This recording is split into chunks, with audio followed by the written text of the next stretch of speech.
CITU Guntur జిల్లా 11వ మహాసభల సందర్భంగా ఇక్కడ ర్యాలీ బహిరంగ సభలో పాల్గొంటున్నటువంటి సిఐటియు రాష్ట్ర ప్రధాన కార్యదర్శి సిహెచ్ నరసింహరావు గారు, సిఐటియు రాష్ట్ర కార్యదర్శి కె ఉమామహేశ్వరరావు గారు, జిల్లా నాయకత్వం, అదేవిధంగా ఈ బహిరంగ సభలో పాల్గొంటున్నటువంటి మీ అందరికీ కూడా సోదరి మల్లారా మర్చిపోయారు. ఇందాక శ్రామిక మహిళ గుంటూరు జిల్లా కన్వీనరు రమణ గారిని కూడా వేదిక మీద రావాలని మనం చేస్తూ ఉన్నాను. ఈ సభలో పాల్గొంటున్న మీ అందరికీ కూడా సిఐటి రాష్ట్ర కమిటీ తరఫున విప్లవాభివందనాలు తెలియజేస్తున్నాను. నరసింహరావు గారు అనేక విషయాలు చెప్పారు. ఈరోజు కేంద్ర రాష్ట్ర ప్రభుత్వాలు ప్రైవేటు కార్పొరేట్ శక్తులకి తలుపులు బార్లా తెలిసి ఈరోజు కార్మికులు సంపద సృష్టిస్తున్నటువంటి కార్మిక వర్గానికి ద్రోహం చేస్తూ బ్రిటిష్ కాలంలో పోరాడి సాధించుకున్నటువంటి 44 కార్మిక చట్టాల్లో ఈరోజు 29 కార్మిక చట్టాలు రద్దు చేసి 4 లేబర్ కోట్లు తీసుకొచ్చి కార్మిక వర్గానికి ఉరితాళ్లు విధించే విధంగా నిన్నగాక మొన్ననే వాటిని అమల్లోకి తీసుకొచ్చేటటువంటి పని ఈరోజు కేంద్రంలో ఉన్నటువంటి బీజేపీ నరేంద్ర మోడీ ప్రభుత్వం చేసింది.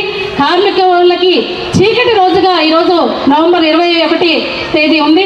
కాబట్టి ఈరోజు గుంటూరు ఈ తాడేపల్లిలో జరుగుతున్నటువంటి గుంటూరు జిల్లా మహాసభలో మనం ఏదైతే కార్మికులకి ఉద్యోగులకి నష్టదాయకంగా ఉన్నటువంటి లేబర్ కోడ్లని రద్దు చేయడం కోసం రాబోయేటటువంటి కాలంలో ఈ మహాసభల్లో పోరాటం చేయడం కోసం మహాసభల్లో తీర్మానాలు చేయబోతున్నాం. ఆల్రెడీ ఈరోజు ఉదయం స్టార్ట్ అయినప్పటి నుండి కూడా ఈ మహాసభల్లో కార్మిక వర్గం ఎదుర్కొనేటటువంటి సమస్యల మీద కూడా వాటన్నింటినీ చర్చించి రాబోయేటటువంటి కాలంలో ఈ జిల్లాలో కార్మికులు ఎదుర్కొనేటటువంటి సమస్యల మీద పెద్ద ఎత్తున పోరాటం చేయబోతున్నాం. బీజేపీ నరేంద్ర మోడీ ప్రభుత్వం అధికారంలోకి వచ్చి 11 సంవత్సరాలు అవుతుంది. సంవత్సరానికి 2 కోట్ల ఉద్యోగాలు ఇస్తాననేసి అధికారంలోకి వచ్చింది. కానీ అధికారంలోకి వచ్చిన ఈ 11 సంవత్సరాలుగా ఎక్కడా మన బిడ్డలకి ఉద్యోగాలు వచ్చినటువంటి పరిస్థితి లేదు. ఉద్యోగాలు ఈరోజు సంపద సృష్టిస్తున్నటువంటి కార్మికుల పిల్లలకి ఉద్యోగాలు లేకుండా ఈరోజు ఉన్నటువంటి పరిశ్రమలన్నింటినీ కూడా మూసేస్తున్నటువంటి పరిస్థితి ఉంది. కరోనా కాలంలో చిన్న చితక ఉన్నటువంటి చిన్న పరిశ్రమలన్నింటినీ కూడా మూసేసి ఆ కార్మిక వర్గాన్ని కూడా రోడ్డు మీద పడేసినటువంటి పరిస్థితిని మనందరం కూడా చూసాం. ఈరోజు కార్మికులు పోరాడి సాధించుకున్నటువంటి హక్కుల్ని కూడా కాలు రాస్తూ మహిళలు ఇక్కడికి పెద్ద ఎత్తున వచ్చారు. కేంద్రంలో ఉన్నటువంటి నరేంద్ర మోడీ బేటీ బచావ్ బేటీ పడావ్ అనేసి పెద్ద నినాదాలు ఇస్తున్నాడు. రాష్ట్ర ముఖ్యమంత్రి గారు కూటమి ప్రభుత్వం మహిళలందరూ అక్క చెల్లెళ్ళు మిమ్మల్ని ఇంటికో పారిశ్రామికవేత్తలు తయారు చేస్తాననేసి చెప్తున్నాడు. అంతేకాదు కేంద్రం అక్కడ అమలు చేయకముందే లేబర్ కోడ్లు అమలు చేయకముందే మన రాష్ట్రంలో రాత్రిపూట మహిళలు పనిచేయొచ్చు అని చెప్పేసి 8 గంటల పని విధానం కాదు, ఈరోజు 13 గంటలు పనిచేయాలని చెప్పేసి ఈరోజు చట్టాలు చేశారు. మరి స్కూల్కి వెళ్ళినటువంటి మన అమ్మాయి, కాలేజ్కి వెళ్ళేటటువంటి పిల్ల, పనికి వెళ్ళేటటువంటి మహిళలు, ఇళ్లలో ఉన్న మహిళలు కూడా ఈరోజు రక్షణ లేనటువంటి పరిస్థితి ఉంది. మహిళల మీద అత్యాచారాలు జరుగుతున్నాయి, హత్యలు జరుగుతున్నాయి. మరి ఏ రకంగా మీరు మహిళలకి రక్షణ కల్పించకుండా రాత్రిపూట పనిచేయాలనేసి నినాదాలు ఇస్తారు అని చెప్పేసి ఈరోజు మేము కేంద్ర రాష్ట్ర ప్రభుత్వాన్ని అడగదలుచుకున్నాం. మహిళలకి రక్షణ కల్పించకుండా మహిళలకి రక్షణ కల్పించాల్సినటువంటి చట్టాలు ఉన్నాయి. చట్టాలు చేసుకున్న చట్టాలు కాగితాల వరకే ఈరోజు పరిమితమై పనిచేస్తున్నటువంటి పరిస్థితి ఉంది. పని ప్రదేశాల్లో లైంగిక వేధింపుల నిరోధక నివారణ చట్టం 2013 చట్టం ఉంది. కేంద్ర రాష్ట్ర ప్రభుత్వాలు ఈరోజు నరేంద్ర మోడీ గారు కానివ్వండి, మన రాష్ట్రంలో ఉన్నటువంటి కూటమి ప్రభుత్వం కానివ్వండి, ప్రభుత్వ పథకాలను పెద్ద ఎత్తున ప్రచారం చేసుకోవడం కోసం ప్రజాధనాన్ని ఈరోజు కోట్ల రూపాయలు వాళ్ళ ప్రచారాలకు ఉపయోగిస్తున్నారు. కానీ పని ప్రదేశాల్లో మహిళలకి రక్షణ చట్టం ఉంది, దీన్ని అమలు చేయండి. అమలు చేయాల్సినటువంటి బాధ్యత కేంద్ర రాష్ట్ర ప్రభుత్వాల మీద ఉంది. అమలు చేయకుండా దాన్ని అమలు చేయాలి అని చెప్పేసి ప్రచారం చేయాల్సినటువంటి బాధ్యత ఈరోజు ఈ ప్రభుత్వాల మీద ఉంది. కానీ అటువంటి ప్రచారాలు చేయకుండా కోట్ల రూపాయలు వాళ్ళ ప్రభుత్వ పథకాలకి ప్రచారం చేసుకుంటూ వాళ్ళ వ్యక్తిగతమైనటువంటి ప్రచారాలు చేసుకుంటూ ఈరోజు మహిళలకి న్యాయంగా హక్కులు ఉన్నటువంటి చట్టాల్ని ఈరోజు నీరుగారుస్తున్నటువంటి పరిస్థితి ఉంది. కాబట్టి నేను చెప్తున్నటువంటి మాటలకి చేస్తున్నటువంటి పనులకి ఈరోజు పొంతం లేకుండా ఉన్నటువంటి పరిస్థితి ఉంది.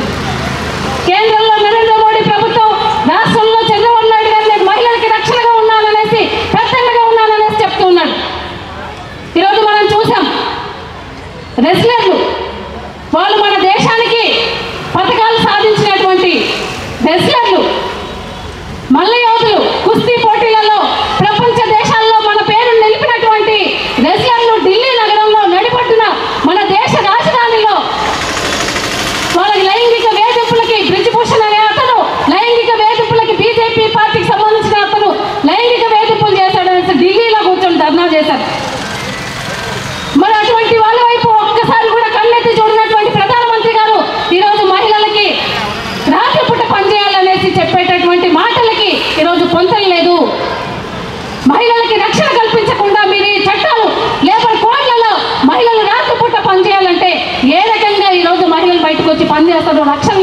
పరిస్థితుల్లో రక్షణ కల్పించడంలో మీరు పూర్తిగా కేంద్ర రాష్ట్ర ప్రభుత్వాలు విఫలమయ్యాయి అని చెప్పేసి ఈరోజు సిఐటిగా నేను చెప్పదలుచుకున్నాను.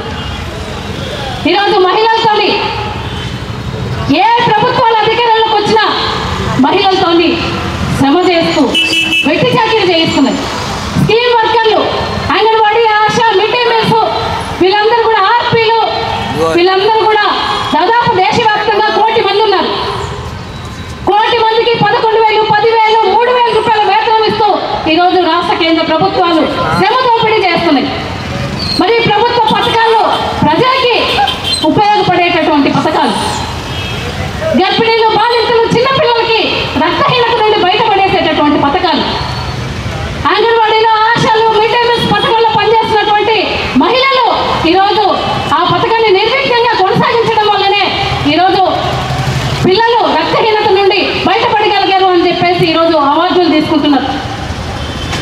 మరి అవార్డులు తీసుకునే వాళ్ళు మరి పనిచేస్తున్నటువంటి మహిళలకి కనీస వేతనం అమలు చేయాలి అని చెప్పేసి అనేక సంవత్సరాలుగా పోరాటం చేస్తున్నారు. కనీస వేతనం 26,000 రూపాయలు ఉంటే తప్పితే ఒక కుటుంబం బ్రతకలేదు అనేసి ఒక పక్కన ఐఎల్ఓ చెప్తుంది. ఆ ఐఎల్ఓకి ప్రధానమంత్రి అధ్యక్షుడిగా ఉన్నారు. కనీస వేతనం అమలు చేయాల్సినటువంటి బాధ్యత చట్టం ఉంది, రాజ్యాంగంలో కనీస వేతనం చేర్చబడింది. కానీ కనీస వేతనం ఈరోజు కార్మికుల హక్కు, కానీ కనీస వేతనం అమలు చేయకుండా కేంద్ర రాష్ట్ర ప్రభుత్వాలు కార్మికులతోని మహిళలతోని వెట్టి చాకిరీ చేయిస్తున్నాయి. కనీస వేతనం కార్మికుల హక్కు అని చెప్పేసి ఈరోజు సిఐటి నిలదీస్తూ కార్మికులందరినీ ఏకతాటి మీదకి తీసుకొచ్చి ఈరోజు పోరాటం చేస్తుంది. అంతేకాదు ఈరోజు ప్రభుత్వ రంగ సంస్థలన్నింటినీ కూడా కాల్చౌకగా అంబానీ, అదానీ లాంటి పెద్ద పెద్ద కార్పొరేట్ శక్తులకి కట్టబడుతున్నారు. మన రాష్ట్రానికి గుండెకాయగా ఉన్నటువంటి విశాఖ ఉక్కు పరిశ్రమ 32 మంది బలిదానాలతో ఏర్పడింది. 32 మంది తల్లుల కడుపు కోతతో ఏర్పడినటువంటి విశాఖ ఉక్కు పరిశ్రమని ఈరోజు కార్పొరేట్ శక్తులకి అప్పగిస్తున్నారు. అప్పుడు అధికారం లేనప్పుడు మన రాష్ట్ర ముఖ్యమంత్రి గారు విశాఖ ఉక్కు పరిశ్రమని ప్రైవేట్ వాళ్ళకి అప్పగించద్దు, కార్మికులకి అండగా ఉంటానని చెప్పారు. కానీ అధికారంలోకి వచ్చిన తర్వాత గత వారంలో చూస్తే ప్రెస్ మీట్ పెట్టి విశాఖపట్నంలో సమ్మిట్ జరుగుతూ ఉంటే అక్కడ ప్రెస్ మీట్ పెట్టి విలేకరులు అడుగుతూ ఉంటే కార్మికుల వల్లనే పని చేయకుండా జీతాలు ఇస్తారా, కార్మికుల వల్లనే ఈరోజు నష్టాలు వస్తుందని చెప్పేసి ఈరోజు విశాఖ ఉక్కు పరిశ్రమకి గడువులు కేటాయించకుండా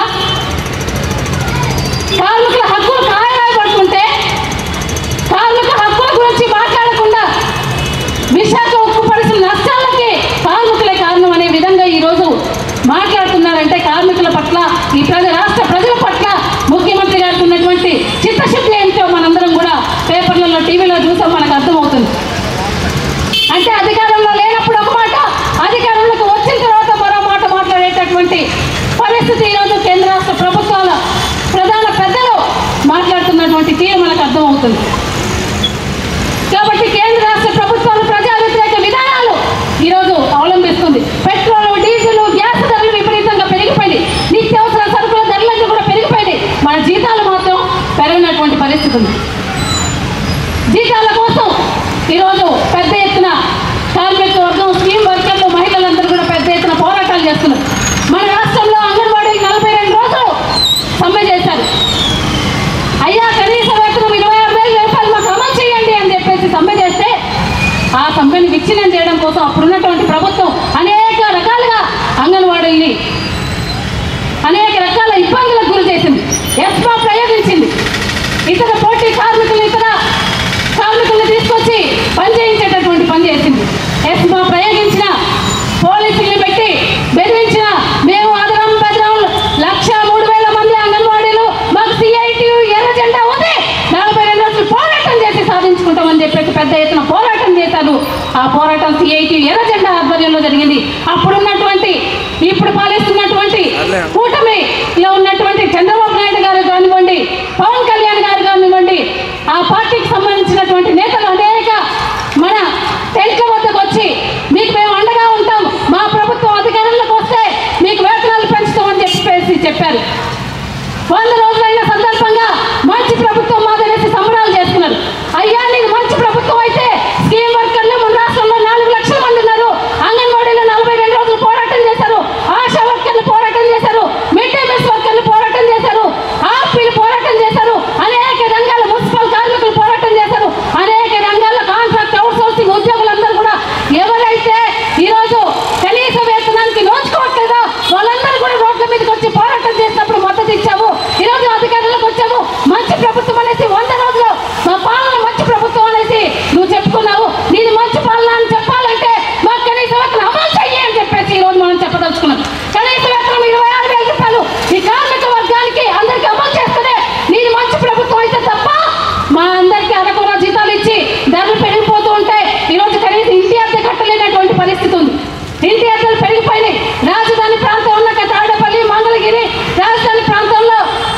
ఈరోజు అద్దెలు పెరిగిపోయినాయి.